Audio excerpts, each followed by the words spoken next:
গন্ডগোল থামাতে গিয়ে আক্রান্ত তৃণমূল বিধায়ক। বাগনানের চায়ের দোকানের দুষ্কৃতী হামলা। আরো একবার জানিয়ে রাখি, বাগনানের চায়ের দোকানের দুষ্কৃতীর হামলার খবর আসছে।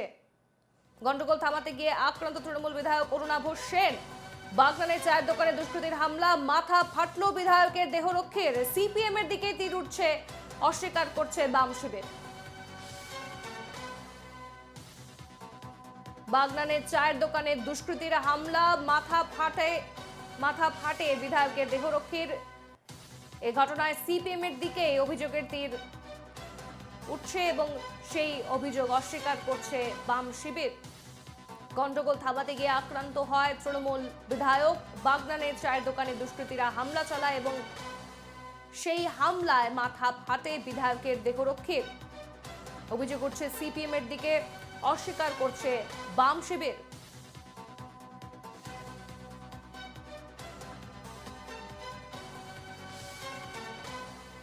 এই মুহূর্তে আমাদের সঙ্গে রয়েছেন টেলিফোন লাইনে আমাদের প্রতিনিধি মনোজ।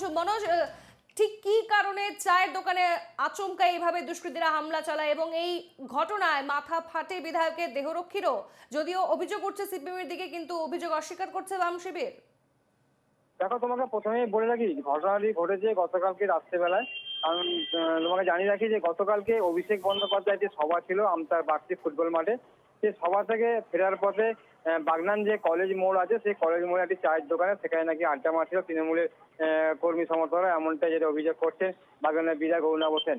তিনি যেটা বলেন, হঠাৎ করে একদল সিপিএম এর দুষ্কৃতী বাহিনী তারা এসে হঠাৎ করে হামলা করে তাদের উপরে। এবং এই খবর পেয়ে যখন সেখানে বাগনানের বিধায়ক যখন অরুণাভ সেন যখন সেখানে পৌঁছায়, তখন সেখানে গিয়ে দেখে তারপর হামলা চালাতে গেলে, তখন বিধায়কের যে সিকিউরিটি গার্ড ছিল সে তখন বিধায়ককে আটকাতে গেলে তার উপরে মাথায় রড এবং বাঁশের বাড়ি তাকে মারা হয় এবং তাতে সে গুরুতর আহত হয়। এবং যার ফলে সেখানে প্রায় 11 জন যে তৃণমূল সমর্থক ছিল তারা সেখানে আহত হয়েছে। এই ঘটনার খবর পেয়ে ঘটনাস্থলে পৌঁছে বাগান থানার পুলিশ, তারা সেখান থেকে দুষ্কৃতীরা যারা এসেছিলেন তারা সেখান থেকে পালিয়ে যায় এবং তারপরই সেখান থেকে আহতদের নিয়ে প্রথমে বাগান ডামি হাসপাতালে নিয়ে যাওয়া হয়। এবং জানিয়ে রাখি যে বিধায়কের যে দেহরক্ষী ছিল রাজকুমার মাঝি, তার মাথায় এবং চোখে আঘাত লেগেছে, তার মাথায় 3টে সেলাই হয়েছে। তার পাশাপাশি তার সিটি স্ক্যান করা হয়েছে। তাকে বাগনান গ্রামীণ হাসপাতাল থেকে এই মুহূর্তে একটি বেসরকারি নার্সিংহোমে ভর্তি করা হয়েছে এবং বাকিদেরও সেখানে চিকিৎসা চলছে এমনটা জানা গেছে। তবে সিপিএম এর পক্ষ থেকে এই যে বিজেপি তৃণমূলের যে দাবি, সেই দাবি পুরো উড়িয়ে দেওয়া হয়েছে। সিপিএম এর যেটা বক্তব্য, মনোজ, তুমি সঙ্গে থাকো। আমাদের সঙ্গে টেলিফোন লাইনে রয়েছেন সিপিএম নেতা সুজন চক্রবর্তী। সুজন বাবু, বাগনানে আচমকা চায়ের দোকানে দুষ্কৃতীরা হামলা চালায় এবং এই ঘটনায় রীতিমতো বাম শিবিরের দিকেই কিন্তু অভিযোগ উঠছে, কি বলবেন?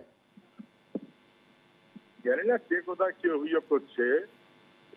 বামেদের নাকি খুঁজে পাওয়া যায় না, বামেদের বিরুদ্ধে হয়তো অভিযোগ করতে শুরু করলো কেন? তার মানে ভয় পাচ্ছে, ভয় পাচ্ছে এসব রাষ্ট্রের মনোভাব। তৃণমূল হারবে এটা সবাই বুঝতে পারছে, বিজেপি হল ধারণা এটা সবাই বুঝতে পারছে। সেই কারণে বামেদের বিরুদ্ধে এখন অভিযোগ শুরু হয়েছে, ভিত্তিহীন বলেই স্থানীয় লোকেরা বলল। আমরা কথা বললাম সিপিএম নেতা সুজন চক্রবর্তীর সঙ্গে। গন্ডগোল থামাতে গিয়ে আক্রান্ত তৃণমূল বিধায়ক এবং বাগনানে চায়ের দোকানে দুষ্কৃতী হামলা, এ নিয়ে আমরা কথা বলেছিলাম তৃণমূল নেতা শান্তনু সেনের সঙ্গে। তিনি কি বলেছেন শোনাবো। সালে তৃণমূল ক্ষমতায় আসার আগেও বামফ্রন্টের ক্যাডারদের হাতে তৃণমূল কর্মী, তৃণমূল নেতারা সব থেকে বেশি আক্রান্ত হয়েছে। এবং তারপর আমরা প্রতিহিংসার রাজপথে হাঁটিনি বলে, প্রতিশোধের পথে হাঁটিনি বলে আজকে 13 বছর ক্ষমতায় থাকার পরও আজও আমাদের দলের নেতা কর্মীরা সব থেকে বেশি আক্রান্ত হয়েছে। এবং সিপিএম যারা মানুষের রায়ে শূন্য হয়ে গেছে, তারা এখনো তাদের পুরনো সন্ত্রাসের পথে হেঁটে রাজনীতিতে প্রাসঙ্গিক হওয়ার চেষ্টা করছে।